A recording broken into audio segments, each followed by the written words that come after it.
Alhamdulillah, wassalatu wassalamu ala sayyidina Rasulillah Muhammad bin Abdullah wa ala alihi wa sahbihi wa man wala. Allahumma salli wa sallim ala sayyidina Muhammadin nurika sari wa madadika al-jari wa jama'na bihi fi kulli ahwali wa ala alihi wa sahbihi nur amma ba'du. Saya hormati jemaah majelis yang dirahmati Allah. Pertama, telah ada ngisi dulu di dulu. Ya kepengennya setengah 9 nyampe sini macet pak. Malam minggu banyak yang mentu, tidak tahu ada kawan nanti dah. Alhamdulillah, nikmat Allah. Allah panjang dan umur kita bisa berjumpa kembali di majelis yang penuh dengan keberkahan ini. Syukur kepada Allah atas nikmat yang sudah nantinya. Semoga Allah menambahkan kepada kita yang paling bermanfaat. Amin ya rabbal alamin. Kita akan melanjutkan daripada pelajaran kita di dalam kitab Fiqih, kitab Safinatun Najah, yang mana kemarin membahas tentang alamat baligha sebulan yang lalu. Ini fasal berikutnya surut ijza'ul hajat namanya. Jadi masuk kepada bab istinja. Bab istinja. Allah Subhanahu wa taala berfirman, qala Allah taala fi Qur'anil Karim, a'udzu billahi minasyaitonir rajim. Innallaha yuhibbut tawwabin wa yuhibbul mutatahhirin. Sungguhnya Allah itu cinta dengan wong yang bertaubat dan wong yang bersuci. Di dalam ayat ini para ulama mufassirun menceritakan asbab nuzulnya ini ayat, asbab turunnya ini ayat. Di Madinah ada satu kelompok dari sahabat Nabi Muhammad SAW yang dia kalau istinja menggabungkan dua pencuci, yang pertama dengan batu dan yang kedua dengan air. Ngajak mana istinja dengan batu ini? Ada caranya, ada ajarannya dari Nabi, sehingga dia mendapatkan pujian dari Allah. Mereka ini orang yang suka bersuci. Bagaimana beristinja dengan batu, tidak perlu dengan air, atau menggabungkan batu dan air, atau meringkas. Kalau kita mayoritas kita menggunakan air, itu ringkas. Menggunakan air itu insya Allah bersihnya. Tapi jangan dipungkirkan ada juga diajarkan oleh Nabi bagaimana beristinja dengan batu. Nah, al-istinja lughatan al-qadr. Istinja itu artinya bersuci daripada buang air kecil atau buang air besar. Al-qadr menurut bahasa qadr terputus, memutus. Memutus apa? Memutus najis. Wa syar'an izalatul kharijin najis mulawwis min al-farq anil farq bil ma'in aw hajar. Artinya definisi istinja menurut syariat adalah menghilangkan sesuatu yang keluar, yang najis, yang basah dari kemaluan, bersumber dari dalam kemaluan atau dari kemaluan dengan air atau dengan batu. Kaki ada syaratnya batu yang cak mana cara istinja dengan batu ini perlu tahu. Belum tahu suatu saat akad bagi misalkan kita bisa beristinja dengan batu. Apa hukumnya beristinja? Hukumnya wujub min kulli najis mulawwis. Hukumnya istinja itu wajib dari setiap najis yang basah. Setiap najis yang basah hukumnya wajib kita beristinja. Dan bisa dihukumkan sunnah istinja dari najis yang kering. Dan bisa juga dihukum ke makruh istinja daripada buang angin. Buang angin itu membatalkan wudu, tapi tidak perlu nanti cuci. Itu makruh. Buang-buang banyu. Kita kentut memang batal wudu kita, tapi tidak perlu nanti cuci, tidak perlu. Itu makruh. Wal ibahah minal arab. Begitu juga istinja yang dimubah-mubah saja. Kita ini duduk, kadang-kadang bokong kita keingat kita nak bersih keringat tadi, itu mau pakai tidak ada wajib, tidak ada sunnah. Ngaku pula istinja udah, cuman keringat deh, tak najis, tak ada masalah. Cuma tetap nak cuci, nak cuci nak mandi, tak apa. Ajak kita badan kita lengket, anak tak semayang tapi badan lengket habis bergawe. Ya padahal tak ada najis, tak ada masalah. Yang penting suci badannya, tinggal berwudu tak sholat. Ya. Wahorma kan yakun dan juga besok istinja itu hukumnya haram. Kapan? Kalau kita istinja ngambil baju orang lain. Kita tidak ngomong ngambil baju kita nak istinja. Istinjanya sah. Cuma hukum bajunya yang buat kita jadi berdosa. Ini sama hukumnya nembak. Apa? Pampung lain.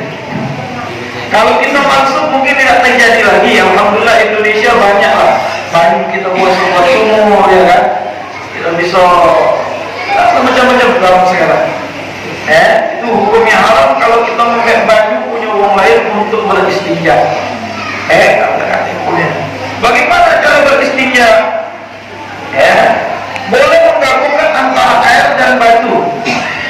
Mulai dulu dengan pakai batu istinjanya, kemudian diikuti dengan air. Wahina ini yakfi bihusul aslu sunnah. Pecah itulah sunnah. Pakai batu dulu baru banyu. Itu sunnah. Nabi pernah melakukan.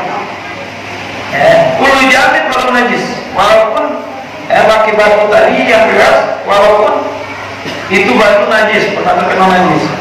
Fa'in ada iktisar ala hadimah, kalau pengen ringkas daripada pakai batu kemudian banyu, maka dengan air baik.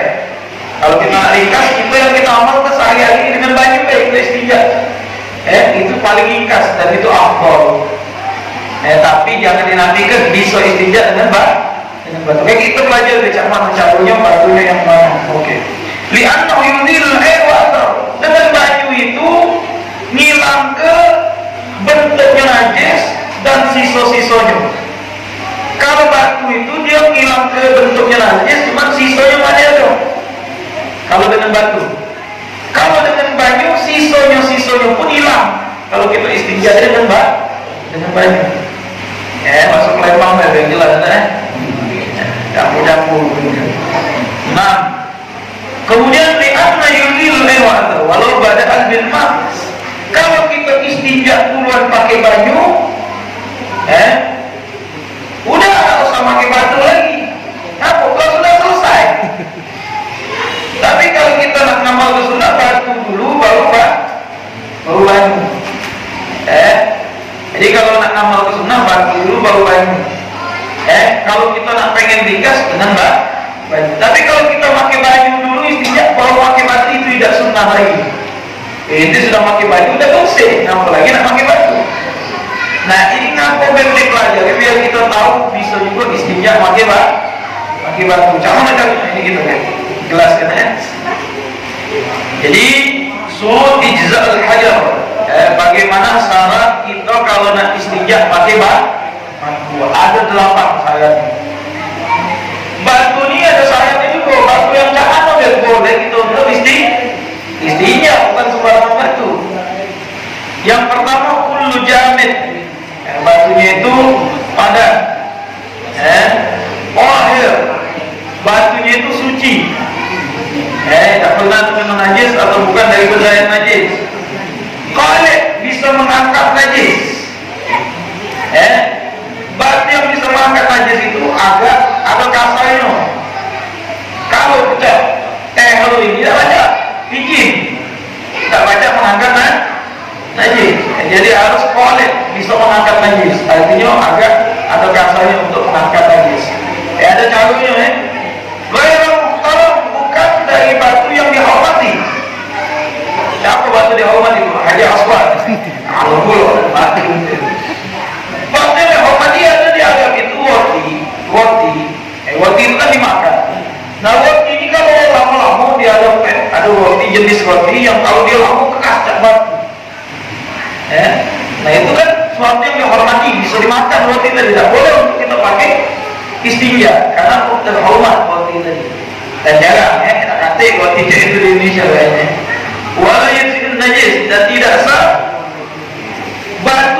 najis. Kecuali kita cuci dulu kan.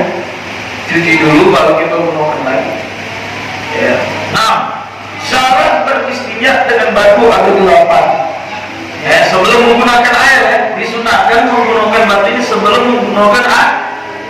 Hukumnya sunnah, sekali-sekali jadilah, seumur hidup sekali jadilah, amal ini. Ini juga bisa lagi kalau kita dah kakek baik itu bisa kita amal gitu. Ada cara yang pertama, anyakuna bintalatil aja. Harus menggunakan 3 batu. Atau sebatu tapi ada 3 bagian sudut. 3 batu macam mana kita siapkan nanti 3 batu.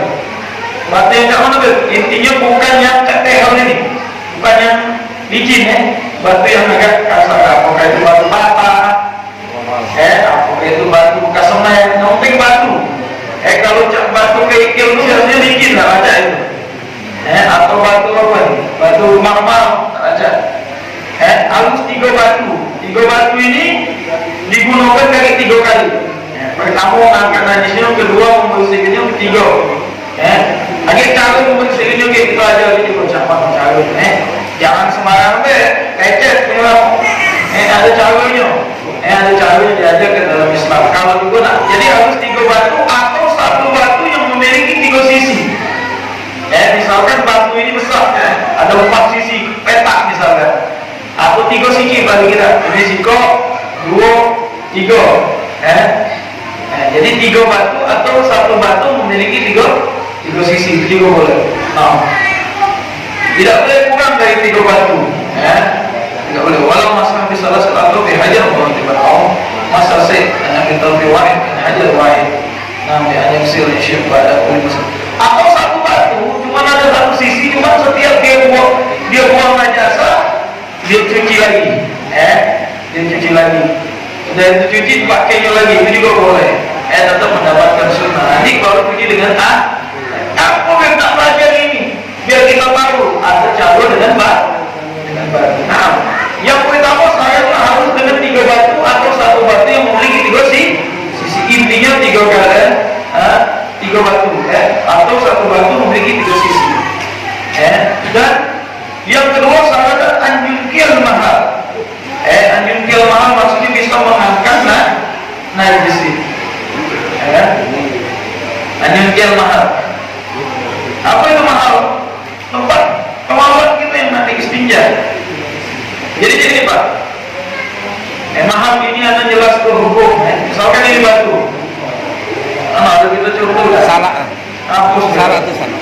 Ini benar. Ini ada batu ya. Ini batu. Oke. Ini kemauan kita kalau mana. Sekali, baik lagi batu kedua. 2 kali, baik lagi batu ketiga 2 kali. Nah kalau kemauan belakang, caranya ini. Misalnya ini batu. Mbak dulu bagian tengah. Pelan-pelan deh. Nah, itu lah. 1 Kemudian batu yang kedua dari kanan nanti. 2. Batu yang ketiga dari kiri, pucuk ke bawah. 3. Atau dia nak putar dulu ke kanan sekali, kiri sekali, baru ditutup yang terakhir. Kebanyakan orang yang ngamalkan dia ngambil tengah dulu sekali. Kemudian batu yang kedua dia ngambil kanan sekali. Kemudian batu ketiga dia ngambil kiri sekali. Dan itulah untuk kemaluan belakang.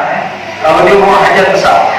Nah, ini mau ada syaratnya, ada syaratnya. Istinja ini boleh menggunakan batu jika mana? Ada berapa ikut lagi?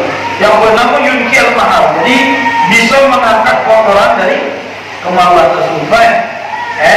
Kemudian yang ketiga Allah yang najasa, waktu kencing itu atau air besar itu belum kering, masih basah. Kalau kering harus dengan baju.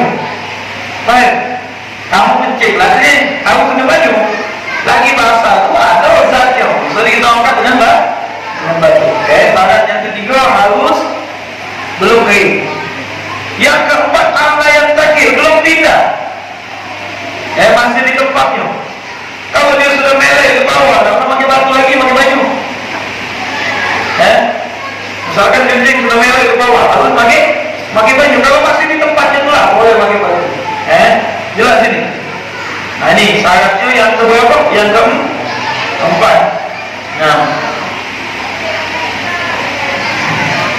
kemudian syaratnya begitunya wala yatru alaiha, tidak tercampur dengan yang lain. Ya, tidak tidak tercampur dengan yang lain. Misalkan kencing kita masih kencing itu kalau tercampur dengan baju harus dengan baju. Misalkan kencing tadi masih ada di tempatnya, cuman kena debu, harus dengan baju. Jangan tercampur dengan zat yang lain. Jadi kalau masih kencing masih bisa nanti istinja dengan baju tadi. Tidak boleh tercampur dengan zat yang lain. Nah, zat itu kering atau zat itu basah. Karena aujapan, campur dengan tanah, misalkan debu, kencing dari campur debu, banyak ada zat lain, harus pakai baju. Jadi harus kencing asli. Wa ana yujawi subha wa hasyaba, tidak boleh lebih daripada subha wa hasyaba. Minta maaf, ini urusan istinja, jadi memang jelaskan lebih. Jadi tidak boleh kencing tadi melebihi tempat sunat gitu. Kalau melebihi nilainya maka dengan baju, tidak boleh lagi dengan baju. Jadi dia masih di wilayah itulah. Begitu juga perempuan, tidak boleh lebih daripada tempat sunat dia. Kalau lebih maka harus dengan air. Paham toh? Wa al-istabihuma, syarat berikutnya tidak boleh terkena air kalau nak pakai baju. Kalau sudah kena air tidak boleh lagi pakai baju. Tidak boleh lagi pakai baju. Wa an yakuna ahjadut tahira, dan harus batu tadi suci. Jadi ini contohnya. Jadi anda sudah contohkan mantuk secara globalnya. Kalau nak menggunakan batu, kita siapkan dulu batunya di Diko atau satu batu yang memiliki juga sisi. Taruhlah kencing gitu Kalau kencing kita ambil batu pertama, usapan pertama. Sudah, kok batu itu kita tinggi, ambil lagi batu kedua, usapan kedua. Jadi sisa-sisanya itu kering. Sudah, ambil lagi yang ketiga. Dan yang ketiga ini sudah bersih. Kalau anak sudah tiga ini sudah rasa bersih, perlu tak dengan baju lagi. Kalau dah kata baju, sudah cukup dengan sabun. Tapi kalau kita punya baju, afdolnya ditimpui lagi dengan mandi. Kenapa? Kalau batu itu cuma menghilangkan zatnya najis, cuma tidak menghilangkan sisa-sisa. Nah, kalau diamalkan karena sunnah itu alasannya. Paham toh? Nah, kalau malam belakang atau perempuan itu tadi 3 batu. Dimulai dari tengah kali kemudian baik lagi batu kedua sebelah kanan, pelan-pelan kemudian yang ketiga baik dari kiri ke pojok. Ini terserah, intinya jadi ketiga. Kalau dia nak mulai ke kanan dulu, putar ke kanan, dia ambil lagi, putar ke kiri, ambil lagi dari bawah pojok. Ini tidak perlu nak kuat-kuat pelan-pelan tidak bakal lecet. Tapi kalau ente kuat-kuat lanjut ke polisi ngajar ini hukum maksud ambil hukum, bukan kita mau apa. Tapi kalau alat besar yang kita lakukan selama ini yaitu dengan air. Dengan air itu paling simpel dan paling lemah. Tapi kalau kita nak amalkan sekali-sekali boleh. Nah, di negeri Arab sana, tempat anak belajar di Hadramut itu, setiap kawan mandi uang Islam di sana pasti ada batu. Dia mengamal ke hadis Nabi tadi, beristinja dengan batu dulu baru dengan air. Jadi paling tidak semua hidup sekali jadilah Tapi dengan syarat-syarat tadi belum tercampur yang lain, belum lebih daripada batasan sunat, banyak kencing itu tadi, dan belum kering, sehingga bisa kita istinja dengan batu baru ditumpui dengan air. Jelas sampai sini Pak? Jelas Insyaallah. Itu daripada istinja dengan batu. Sampai sini ada pertanyaan? Ada soal? Jadi kesimpulannya, bolehkah istinja dengan batu? Boleh dengan syarat-syarat yang 8 tadi. Tapi kalau kita nak ikhtisar maka dengan air. Nah, air yang bisa kita untuk istinja dengan yang mana? Air yang suci dan menyucikan. Nah, ini pembahasan air di sini kaget di bab setelah wudu. Ini lucu kitab Safina ini. Setelah bahas istinja langsung bahas masalah wudu dulu. Memang mungkin yang ngarang mungkin banyak pertanyaan langsung dengan wudu. Padahal sebelum wudu itu kita istinja dulu kita selesai benar benar. Lagi hukum air yang sedikit, air yang banyak lagi ada babnya. Insya Allah sampai sini dulu jelas. Lagi soal penggunaan air itu kita bahas masalah air. Air secara globalnya lagi ada air itu terbagi menjadi beberapa. Ada namanya air suci dan menyucikan. Ada lagi namanya air suci tapi tidak bisa mensucikan. Ada lagi air mustakmal. Apa itu air mustakmal? Air yang sudah digunakan untuk bersuci. Ada lagi air mutanajis. Mutanajis itu air yang sudah terkena najis. Dulunya suci kena najis. Nah ini kaget pembahasan air yang sedikit dan air yang banyak. Yang sedikit itu maksudnya kurang dari 2 gelas, air yang banyak lebih dari 2 gelas. Dia ada babnya. Ada lagi air yang suci tapi makruh digunakan. Namanya ma'ul musyammas, air yang kena matahari. Itu ada syarat-syaratnya juga. Tidak setiap air yang kena matahari tidak boleh untuk istinja. Nah, ini jelaskan secara global dulu sebelum kita masuk bab wudu. Air yang suci dan menyucikan, setiap air yang turun dari langit dan keluar dari bumi itu suci dan menyucikan. Min ayyi sifatin kana. Nah, warnanya cak mana be? Kalau dia keluar dari langit, misalkan kalau hujan warnanya merah, tetap suci gitu untuk wudu. Misalkan kalau hujan warnanya merah, tapi asli dari hujan, sah kita untuk wudu. Kalau turun hujan turunnya madu, misalnya, tetap sah. Namanya turun dari langit, sah. Itu jarang ada kejadian yang di negeri Aden itu yang cerita para wali. Turun susu dari langit. Kalau memang dari langit, tentu yang orang tidak susu sah, tidak wudu sah. Kalau belum, banyak hujan biasa itulah. Semua yang turun dari langit, apa yang turun dari langit? Hujan, embur, salju. Salju itu nanti panasi dulu. Kalau ente bek salju lagi saja digosok mega kayak ini, bisa berada itu. Dicairkan dulu kalau memang bentuknya salju, dicairkan dulu, dipanasi untuk kita berwudu boleh. Kemudian yang keluar dari bumi apa be? Mata air, termasuk sumur. Kemudian apa? Sungai. Kalau keluar itu sungainya coklat, nah warnanya merah asli sungainya kayak itu dia sah untuk kita berwudu. Laut, walaupun airnya asin, sah untuk kita berwudu. Nah ini 4 yang mana dari bumi, yang keluar dari bumi. Maka sah untuk kita berwudu. Walaupun banyak cara lautan kata Nabi jangan mau ganti itu. Jangan ganti. Ada lagi air suci tapi tidak bisa untuk bersuci. Jangan. Ini air susu. Suci bisa untuk minum. Ya betul lah. Akan disediakan minum ini. Bisa untuk minum tapi tidak bisa untuk berwudu. Kalau berwudu kenapa sayang? Kenapa tidak bisa? Dia suci tapi tidak bisa untuk bersuci. Kenapa? Karena sudah berubah namanya. Bukan lagi air, namanya sudah air sudah air kopi, sudah air teh. Tadi sudah berubah namanya. Yuslamu ismul ma' namanya. Terubah nama yang tadinya banyu mutlak menjadi banyu nama lain. Itu namanya suci dan tidak bisa untuk bersuci. Jadi air suci dan mensucikan itu air yang belum berubah namanya. Kalau sudah berubah namanya air suci tidak bisa untuk bersuci.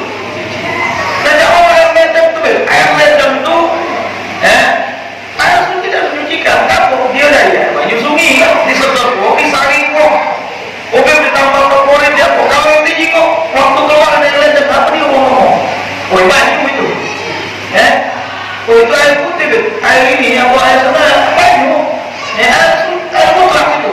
Kalau pasti namanya banyu, air boleh kita berwudu boleh itu untuk mandi wajib. Kenapa? Karena belum hilang namanya.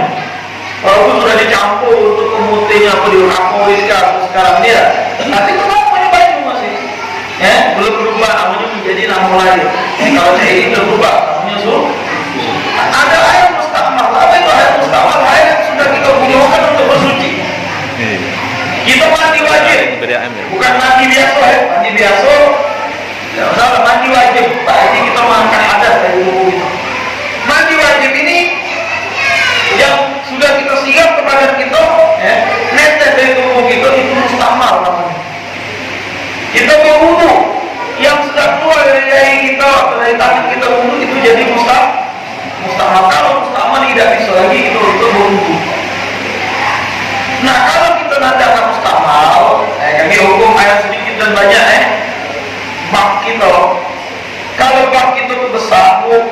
Jadi boleh kita nak cepu ke tangan ya.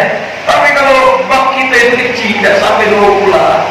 Kalau nak urut, baik cantik, duduk di luar, jangan cepu lagi dulu itu mustahil ya. Ini banyak orang tak tahu, termasuk tak nyuci baju juga. Ya, nyuci baju itu kalau memang baju itu ada najis, ya, kita hilang dulu najis. Misalkan anak kita pakai anak itu kencing di celananya, bilasi dulu sebelum kita masuk ke di cucian yang banyak. Bilasilah dulu najis dihilangkan. Kalau nak nyuci, taruh dulu baju, ya, nak di mesin cuci lah, taruh dulu baju, jumlah sabun, baru diisi baju. Masih kayak pas kering, jadi harus bilas lagi ya. Jangan masuk ke baju dulu, baru masuk ke baju, itu mustahil. Bisa jadi mutan najis. Nah, jadi yang paling bagus kalau cuci nak mesin cuci yang siko itu atau nak cuci manual, masuklah bajunya dulu. Apa yang mana tadi? Baru siram ke baju sampai melubeh, baru. Kalau mesin cuci kan tak sampai melubeh ya. Tapi paling tidak taruh baju dulu, baru isi baju. Jangan isi baju dulu, baru masuk baju. Itu bisa najis kalau itu kalau memang ada salah sikap yang adanya najis, misalkan bekas kencing muda dan anak itu. Paham tuh? Kita banyak tak tahu. Kalau baju kita najis, mayat kita tak sama. Makanya Nabi mengatakan amma azza bil-qabri minal-qur. Berapa banyak kena atap kira perempuan yang kencingnya tak bersih. Dia kadang-kadang kencingnya tak bersih. Nah ini orang Muslim tadi kencing muda, bawa di baju kita lagi semuanya. Ya ibu-ibu. Jadi ini bisa pakai mesin cuci, nak manual cuci, taruh dulu baju, baru hidup ke baju. Sampai kadang kalau kita pandai, kalau mesin cuci masuk ke baju dulu, kita sabun, baru masuk ke baju. Jangan masuk ke baju dulu, baru masuk ke baju. Itu bisa mustahil kalau memang ada salah satu baju kita yang ada najis. Kaget di babnya insya Allah masalah najis itu ya. Nah ada suci dan menjikan tapi makruh digunakan. Jauh air musyamas, air yang kena matahari itu syaratnya kena matahari di musim panas, kemudian tongnya terbuat dari besi dan di negeri yang panas. Indonesia bukan termasuk negeri yang panas, itu di tropis. Jadi kita tidak termasuk dengan hukum ini. Negeri yang panas itu dua disebutkan dalam kitab Mekah sama Hadramut. Kalau musim panas itu bisa 35 derajat sampai 40 derajat Pak. Yang orang alami 40 derajat. Masya Allah. Kita lihat 30 bola penting kepala kita tegak ya. Ini 35 biasa dia 35, 38 derajat panas. Ya anak pernah 40 derajat waktu musim panas ya. Nah ini kalau yang seperti itu dimaklumkan kenapa? Karena bisa menyebabkan penyakit belang. Jadi di wadah dari besi di musim panas di negeri yang panas.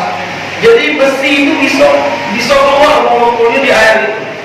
Dan kalau air itu digunakan untuk berwudu bisa menyebabkan penyakit belang. Makanya dimaklumkan oleh ulama memakai air musyamas atau air matahari. Nah kalau di Indonesia tidak pakai hukum ini. Kenapa? Kalau tidak pakai karena kita bukan negeri yang panas. Kemudian kebanyakan tong itu juga di plastik. Kalau juga ada besi, juga aluminium banyak yang bukan besinya. Juga bukan di negeri yang panas, ya. Bukan negeri yang panas. Jadi tidak ada makhluk musyamas itu untuk kita makhluk. Paham belum? Ya. Ini kita belum masuk tentang wudu ya. Ini baru masuk masalah air. Insya Allah nanti akan kita bahas tentang air, tentang air yang sedikit dan banyak di babnya insya Allah. Nah, tentang wudu, insya Allah kemudian akan masuk. Sampai dia bertanya tentang air. Ada soal? Kita malu kita buka pertanyaan deh. Yang boleh. Cukup insya Allah sedikit-sedikit insya Allah. Ada soal? Tanya dah.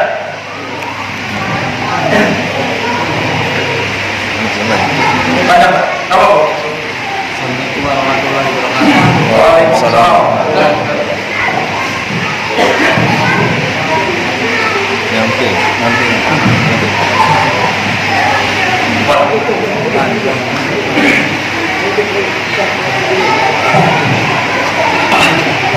Assalamualaikum warahmatullahi wabarakatuh. Salam. kami dari Musola Al-Ikhlas dari GNJ 6.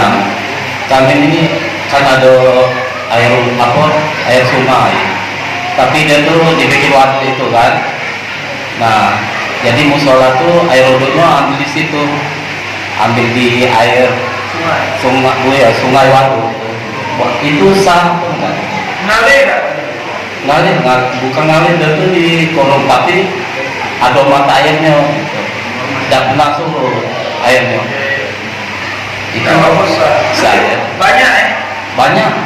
ngalir, cuman airnya Dia tidak pernah habis, dia kemarau ada terus. ya ada masalah. Berarti ternilai mata air ya. Cuman dimaklumkan buang istinja di situ, masih buang hajat di situ. Iya. Berarti ya, Ada. kencing di situ kan? Tapi Cuma untuk umum ya. untuk sama ambil air di situ, ambil mandi ya. Tidak ada masalah. Yang penting airnya banyak kan. Dia kalau maksudnya ada mata air Ada. boleh. Yes. Bukan sih Pak. Assalamualaikum warahmatullahi wabarakatuh.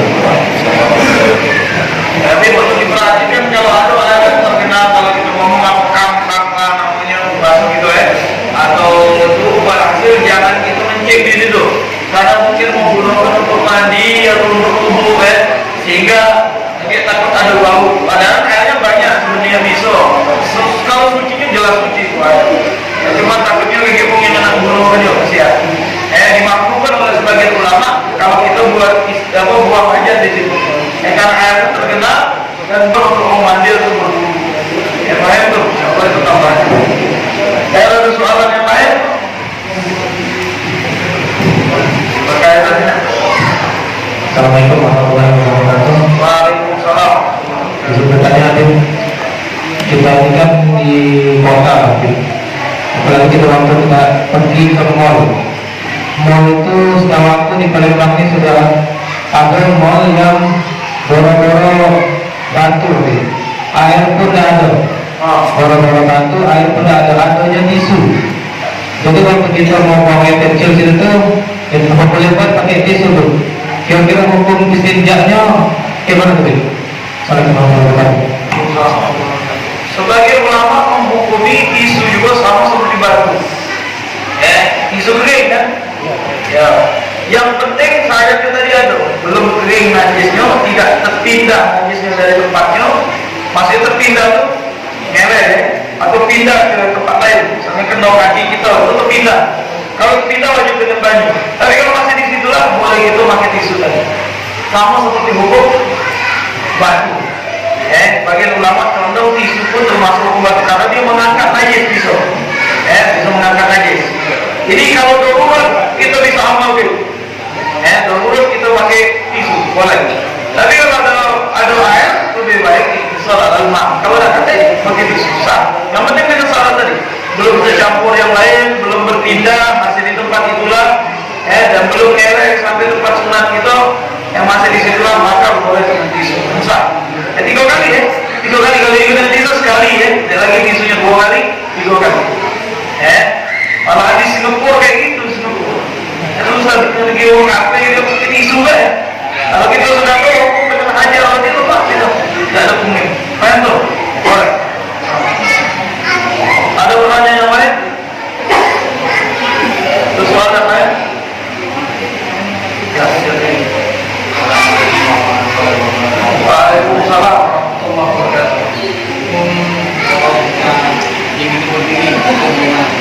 Kencing berdiri.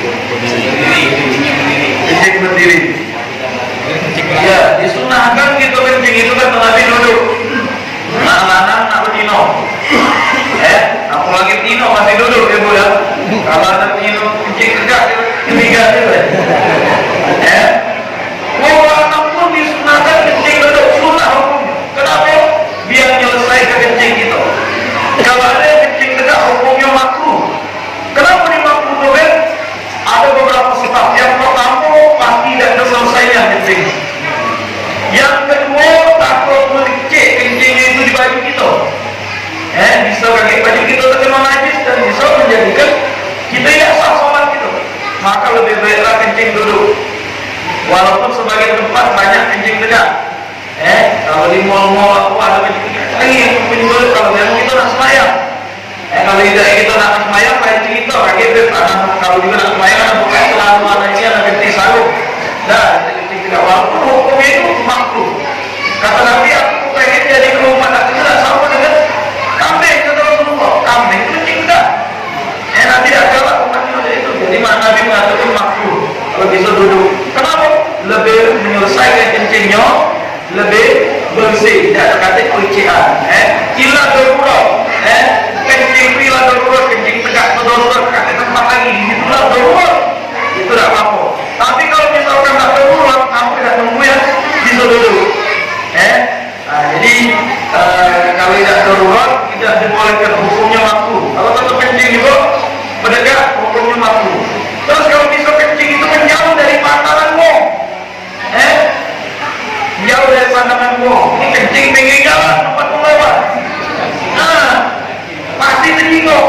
Bro gitu. Kalau di jalan kita menjauh dikit. Misalkan kita stop di jalan, tak katik lagi tempat lagi dan tahan lagi. Tinggi. Tidak belakang mobil itu ada kencing. Kencing, lewat. Kalau lewat masuk pinggir. Kita kencing. Ini adabnya, adabnya diajarkan oleh Nabi Muhammad. Jadi makruh kencing tegak itu hukumnya mah disuruh. Ada pertanyaan yang lain? Lagi soal?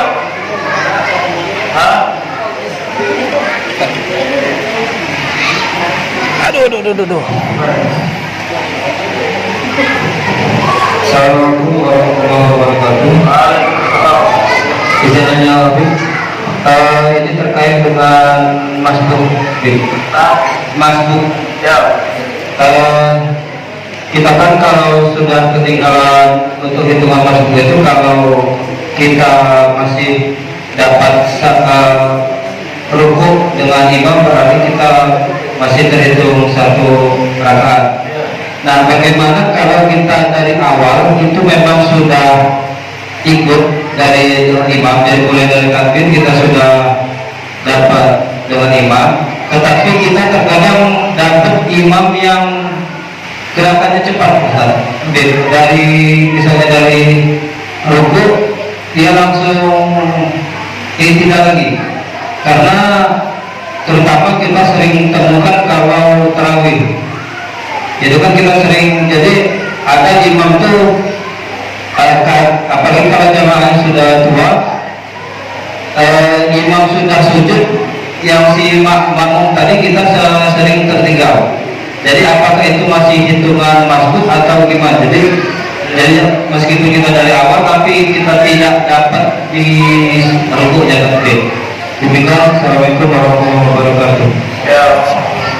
Jadi namanya imam itu memimpin, namanya makmum itu mengikuti imam. Kalau nak jadi imam benar-benar, anak-anak kita ngebut-ngebut, kesian makmumnya ada yang tua itu. Kalau muda-muda rumah, atau memang itu momen-momen kita yang biasa begitu. Baik, kalau yang sholat itu banyak orang awam, banyak mungkin ada yang sakit, sholat itu kata Nabi, "Sholli kama ra'aitumuni sholli." Sholatlah kalian sebagaimana sholat. Nabi itu sholat kamu, jangan sholat nyingoklah kamu sholat jam mana kamu melihat aku sholat. Umat nina itu daripada rukun dalam sholat. Kata Nabi ada seorang sahabat datang sholat.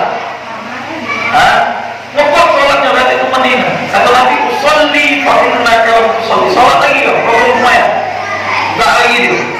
Kedua kali selesai sholat dan dia ngomong, "Sholli fa innaka lam tusolli." Sholat lagi kau. Sudah dua kali pulang lagi ketiga. Habis ketiga kau nanya, "Macam mana supaya itu ya Rasulullah?" Kenapa tidak dari kamu bertanya? Dari kamu tu tanya lah kamu. Kata Nabi, "Faiza kata batu makni nanti." Kalau rokok ada tu makni tanya. Ketika iktidal ada tu makni tanya. Ketika sujud ada tu makni tanya. Nah, tu makni tanya apa? Sakta tu kau boleh harapkan. Diam sejenak sebelum harakat sekadar kalimat subhanallah. Sedangkan baca air nafas. Kalau si imamnya tidak ada khusyuk cepat, tanggung si imam. Si makmum yang penting Fatihahnya sudah dibaca. Kejarlah Fatihah dulu. Kalau memang imamnya cepat, kejarlah bacaan Fatihah dulu. Kamu pun kauli. Kalau usah baca surat lagi, kalau usah baca iftitah. Atau si imamnya cepat, bacalah Fatihah. Allahu Akbar di walau bacalah Fatihah dulu. Nah, kalau misalkan dia rokok, kita masih baca belum selesai Fatihah, selesaikan Fatihah itu. Dia rokok itu, dia ingin apa dia rokok? Kemudian kita tidak. Nah, kalau dia cepatnya tanggung dia dosa. Tanggung si imam, ayo kecil lah kalau saya berokok. Kalau memang bacaan Fatihah ini memang mungkin tabatah. Kata dalam kitab itu, tabatah itu maksudnya terbata-bata. Jadi memang baca jemaat. Nampaknya ada pelatnya dikit. Ini uzur sampai 3 rukun yang panjang. Sampai 3 rukun yang panjang. Apa rukun yang panjang? Rukun iktidal itu masih terhitung 1 rukun. Rukun itu rukun panjang. Sujud, duduk di antara 2 sujud, sujud lagi, tegak yang rakaat keduanya. Dia baru rukun misalkan, dia rasa rukun tunggu 3 rakaat itu lagi. Dia setelah salam dia nambah 1 rakaat. Karena dia usul untuk baca Fatihah. Ini kalau memang waktu tabat tak, maksudnya memang pelat selalu nak baca. Tapi kalau tidak selalu nak baca, kejar Fatihahnya deh. Imam rukuk terus ke Fatihahnya, ketika dia nak tidak kejar rukuk. Dia bukan masbuk itu. Dia tetap mengikuti imam. Paham tuh? Jelas. Itu kan pertanyaan tuh kan? Oke. Tak perlu nambah itu, tak perlu nambah kan? Jelas. Ada lagi soalan? Ya, jadi. Ini ya. Nah ini ya.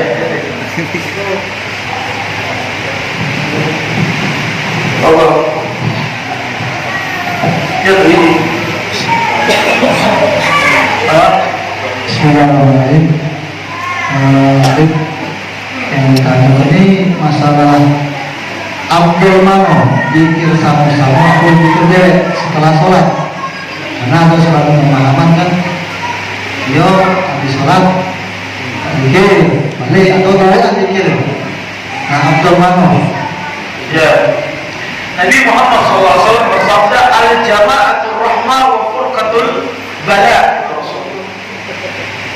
Kita berjamaah itu ada rahmat Allah yang turun untuk itu. Sholat berjamaah, doa berjamaah, zikir berjamaah, itu afdal daripada derean. Kita sholat derean belum tentu diterima oleh Allah, tapi dengan berjamaah pasti diterima. Kalau si imamnya khusyuk, semua makmum diterima. Kalau imam tidak khusyuk, diterima semua tamu. Kalau si yang khusyuk diterima dengan berjamaah. Kalau yang supaya tidak khusyuk dengan berjamaah yang diterima. Pecah itu juga boleh. Tasbih kita, tahlil kita, nah diterima dengan berjamaah kita dapat pahala. Diterima pasti oleh Allah baca kita. Doa kita itu juga yang punya hajat macam-macam. Ada yang berhajat pengen punya anak, ada berhajat tak kahwin, ada berhajat dia rezeki mudah, ada berhajat tak suat lagi misalnya. Macam-macam ada tu. Tapi yang berdoa sih kok di depan kita kami ni ber. Kata Nabi, dia memang kami itu kita juga punya hajat kan. Doa itu ada juga di hati kita. Amin tu imam berdoa. Tahu? Insya Allah dengan amin tadi karena berjamaah diangkat ke doa kita tadi oleh Allah.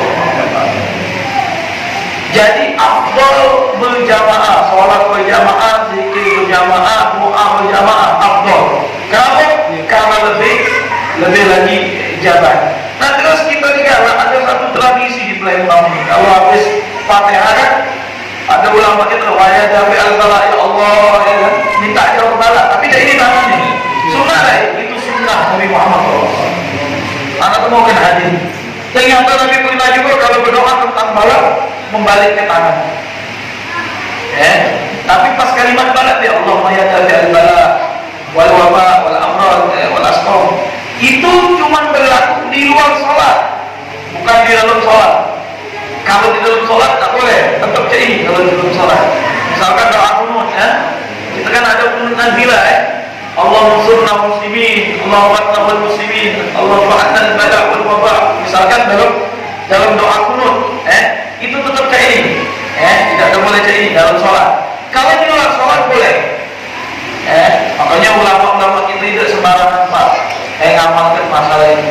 Terus lagi soal bermusyafahah setelah sholat. Ini sering ada pertanyaan. Sunnah tak? Habis sembahyang kan biasanya kalau ulama itu sampai salawat bermusyafahah. Di dalam riwayat hadis Nabi melakukan musyafahah setelah sholat itu setelah zikir, biasanya setelah sholat subuh dan sholat asar saja. Tapi ulama kita mengamalkan satu hadis lagi, dilakukan setiap selesai sholat. Hadis Nabi, barang siapa wamal taqal muslimain, jika bertemu orang muslim itu, kemudian mereka bersalaman, kata Nabi menyentuhkan dirinya, bersalaman, kemudian salawat kepadaku, akan berguguran dosanya dan dosa saudaranya itu bagaikan daun yang mengering gugur dari pohon. Saya dapatkan hadis itu di dalam Al-Adhkar Imam Nawawi, diriwayatkan oleh Abi Hurairah hadis. Di sini menandakan ulama kita tidak sembarangan setiap habis sholat kan sholawat sampai salaman. Kalau doa kita sama jiron tetangga ketemunya pas sembahyang, dengan bersalaman tadi berguguran dosa kita sama dia. Mungkin kita pernah ngomongin dia, mungkin dia pernah ngomong kita, dengan bersalaman tadi tergugur dosa kita tadi sama dia. Nah inilah hikmahnya mengapa ulama kita nyuruh kita bersalaman setiap habis sholat setelah doa salawat ini. Itu hikmah biar dosa antara sesama kita diampuni oleh Allah Subhanahu wa taala. Semoga paham Insyaallah jelas ya. Ada yang ada lagi. Ikut tadi. Tak kita lakukan ini sampai ya malam minggu juga ya. Apa ada yang nak apel? Dekat sini kali. Apa? Assalamualaikum warahmatullahi wabarakatuh. Waalaikumsalam. Masih agak paham Lagi kreatif ini mengenai yang nanti campur tadi. Maksudnya campur. Iya. Campur apa dalam air atau dalam baju? Mancing seperti bisa bercampur dengan debu. Jadi ini, kalau nak istinja dengan baju, kita lihat kencing atau baju tu. Baju kencing kita itu hukumnya baju kencing itu tu najis. Kalau kita nak istinja pakai baju, harus tidak tercampur dengan yang lain. Maksudnya, misalkan kita lagi kencing tadi, tiup angin ada debu yang melengket di kencing kita tadi, itu namanya tercampur dengan zat lain. Maka tidak boleh lagi pakai baju, harus pakai baju jelas. Nah itu maksudnya. Jadi kalau sudah tercampur dengan baju, harus dengan baju. Kalau sisa kencing tadi, kencing yang ada di malam gitu, terkena debu misalkan, harus dengan air, tak boleh lagi dengan batu. Intinya harus masih kencingnya baik, tak tercampur dengan yang lain. Dan tidak berpindah. Tidak berpindah itu kalau kencingnya memang ke dengkul kita, wajib dengan baju sudah, bisa dengan air. Apa melek sampai lebih tempat sunat kita, maka harus dengan air, tak boleh lagi dengan batu. Itu sangat-sangat jelas ya. Nah kemarin selama berdakwah 2 minggu di Jakarta, ke Tangerang sama ke Samarinda, ada pertanyaan tentang Taliban, tentang Afghanistan ini. Jadi memang ada satu hadis Nabi yang ini dipenjelaskan oleh ulama-ulama. Cuma Nabi tidak menyebutkan secara khususan Taliban ini tidak. Nabi mengatakan, nanti akan nampak Allah yang tusud min jibal Khurasan, kata Rasulullah. Akan ada bendera hitam dari Khurasan. Khurasan itu di zaman Nabi negeri yang berada di belakang negara Iran. Pas setelah Iran itu ya Afghanistan, Pakistan yang ada tantannya itu, Uzbekistan, Turkmenistan, banyak itu dulu jajahan Soviet, Dan kata Rasulullah, ada satu tentara yang membawa bendera hitam ini, mereka tidak pernah terkalahkan. Nah, yang akan mau garis bawahi dari riwayat hadis itu adalah tidak pernah terkalahkan. Kalau mau mengabarkan ada risiko tentara ini tidak bisa dikalahkan, dan dia seorang Muslim dari umat Nabi Muhammad yang akan menolong Imam Mahdi. Itu yang pertama, itu golongan yang pertama, yaitu Royal Muslim Tinggi Khurasan. Yang kedua golongannya dari timur, ialah mungkin dari wilayah kita misalnya. Ada lagi Ta'ifatul Mansurah yang ada membahas tentang hadis ini. Orang menceritakan tentang Taliban, mana cerita Afghanistan ini. Jadi Afghanistan Pak dulu diserang oleh Soviet. Kalau kita sekarang kenal dengan Rusia, itu 10 tahun, bukan lagi 10 tahun digempur oleh Soviet, tapi negara ini tetap Islamnya sampai Soviet itu keluar dari sana, udah tidak terlawan mungkin, tidak mati hidup lagi, artinya tidak stop perjuangan mereka, tidak terkalah, masih kuat. Itu hebat kalau anak nengok ini.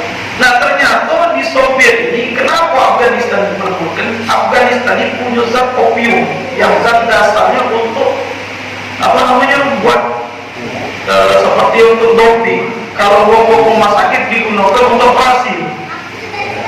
Zat opium kadang juga digunakan untuk buat yang kecanduan ini, sabu, kokain. Itu 60% opium itu berasal dari Afghanistan. Itu yang diperbuat selama ini. Jadi ketika Soviet angkat dari situ, opium ini masih menjabat dari Afghanistan. Ternyata dengan opium ini banyak disalahgunakan, yang tadinya untuk operasi digunakan untuk mabuk-mabukan ini. Akhirnya merusak negara itu yang mayoritas Muslim, yang kuat. Mereka itu bermadzhab Hanafi. Jadi ada sekelompok wilayah kecil yang mereka ini banyakkan santri, pondok pesantren, yang dia nyinggung lingkungan dia sudah rusak dengan yang tadi mereka tak tahu zat ini bisa untuk apa, dibuatlah untuk narkoba. Nah itu sabu-sabu lah. Nah, kalau di Amerika kokain itu berasal dari negeri mereka. Jelas akan rusak masyarakat, rusak dengan perzinahan. Namanya kalau kata Nabi Al-Khamru, mereka memabukkan itu ibu dari semua kerusakan. Ini sudah kamu tahu. Jadi kamu jangan dengar dari media massa deh. Kayak kita harus juga mengkaji tentang Afghanistan ini. Tapi sudah kabarkan tentang Afghanistan. Jadi kelompok ini namanya Taliban. Taliban ini dari kalimat bahasa Arab, Pak. Taliban isim fa'il artinya murid. Kalau bahasa kita Indonesia santri. Jadi ada satu kampung kecil santri ini melihat kondisi masyarakat ini tidak benar, membuat satu gerakan untuk menolong negaranya daripada kerusakan itu. Subhanallahnya dipelopori oleh ulama. Jadi itulah kita nak merdeka dulu kan, kalau bukan Rasul jihad dari ulama itu tak tahu, tak kata perlawanan. Sehingga cerita mereka membuat perlawanan dan mereka menang sama Soviet. Ingkang Soviet ternyata masuk pulau.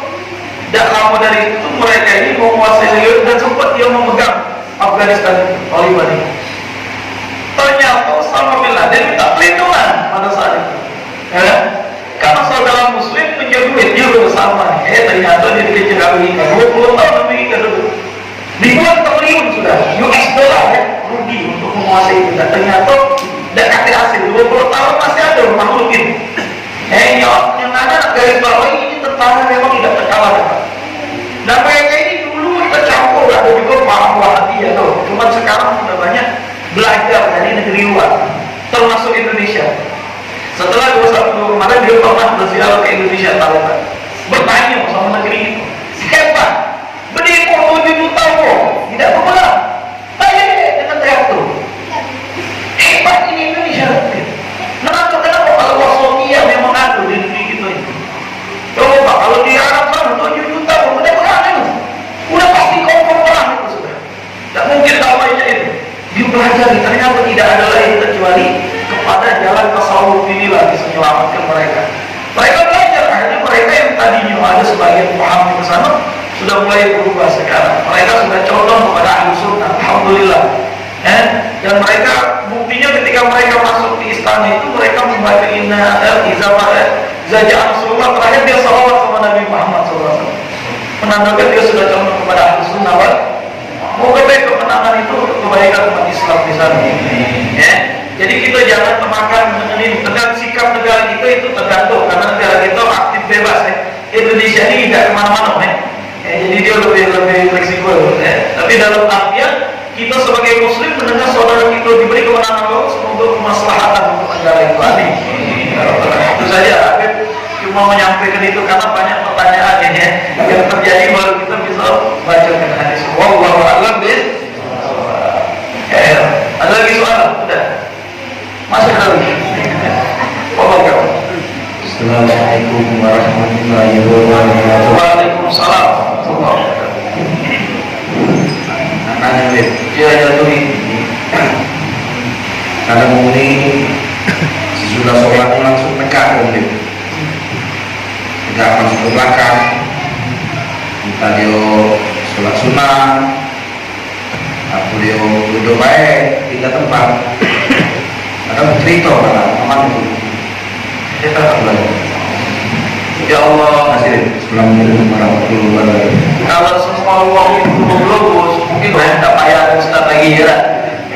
Jadi kita juga kadang-kadang mungkin kita mungkin dia hajat dia nak ke belakang, atau mungkin dia ada hajat dia. Cuma yang bagus itu selayaknya pada sholat karena dia rugi seseorang yang sholat berjamaah. Kemudian dia selesai dari sholat tidak berdoa dan memohon kepada Allah karena Allah mau memberikan kepada dia balasan. Kenapa? Karena dia telah melakukan kewajiban. Dengan dia berdoa Allah akan berikan. Kenapa? Karena dia telah melakukan kewajiban. Rugi yang mana dia setelah melakukan kewajiban dan dia tidak mau memohon kepada Allah. Artinya alat paling tidak minimalnya kalau memang tidak galak kepilih tapi sholat itu berdoa. Kalau kita sama Allah, kenapa? Karena kita sudah menunaikan kewajiban yang wajib. Paling tidak. Jadi kalau memang dia tegak mungkin kita menusuk ini paling bagus kata Nabi. Kalau kita jenguk saudara kita itu dengan udur sampai 70 udur, walaupun udur itu bohong dia. Tetap kita katakan udur. Cuma soal bohongnya dari bayi dahulu bukan dia ngomong. Nah itu semua mungkin bila ada ajar nak belakang, boleh nak kencing atau halimnya nak telepon kalau kita dah tahu. Semua selamat hati kita. Selamat hati kita, betul atau tidak? Kita fokus dengan kitanya yang dibaca. Kalau kita tidak bisa merubah bohong, paling tidak kita mencontohkan. Kita mencontohkan yang terbaik. Insya Allah dengan waktu, karena dakwah bil hal itu lebih afdal. Dengan amalan kita itu lebih berpengaruh kepada orang daripada perkataan itu, betul atau tidak? Nah ini yang kadang-kadang di akhir zaman ini perlu kita mempersatukan suku. Kita sudah bukan saatnya lagi memecah belah, saatnya lagi saling apa? Saling karena Nabi mengatakan la yadkhulul jannah atau seperti ini hadis terakhir malam itu kalau Nabi SAW la yadkhulul jannah hatta tu'minu wa la tu'minu hatta tahabbu kaifa tahabbna ya Rasulullah sallallahu alaihi wasallam. Kata Nabi tidak bakal masuk surga kita sampai kita beriman sama Allah, sama Rasul, sama janji Allah, sama janji Rasul. Dan tidak akan kita beriman sampai kita saling mencintai Allah, mencintai Rasul, mencintai sesama kita. Jangan kita dimenangkan oleh Allah kalau kita masih membenci saudara kita. Sampai beriman, jangan sampai saling mencintai ya Rasulullah. Sebarluaskan salam di antara kalian, keselamatan dari bicara kita, keselamatan dari muamalah kita, keselamatan sama kita. Jangan kita menzalim saudara kita, jangan kita menyakiti saudara kita. Kalau kamu bisa ngawal kita itu wali kan harus kampung ini. Jadi wali kan harus kampung ini kata iri, kata lebih lah. Luar biasa. Anda tidak memutuskan dengan pertanyaan aku, tapi muamalah ini insya Allah kita bisa paham. Jadi Nabi menganjurkan kalau kita sudah menyelesaikan sholat, minta sama Allah ajar kita, karena kita sudah melakukan kewajiban kita. Itu makna hadis. Semoga Allah berikan kita pemahaman. Amin. Ya Allah, kita tutup dengan doa insyaallah majelis kita hari ini semoga bermanfaat dan saya mohon maaf atas ketelatan tadi. Bismillahirrahmanirrahim. Alhamdulillahirabbil alamin. Allahumma shalli ala sayyidina Muhammad wa ala ali sayyidina Muhammad. Allahumma ja'al hadha jam'ana hadha jam'an marhuma. Tafarraqna min ba'di tafarraqan ma'suma. Wa la tajal bina wa la minna wa la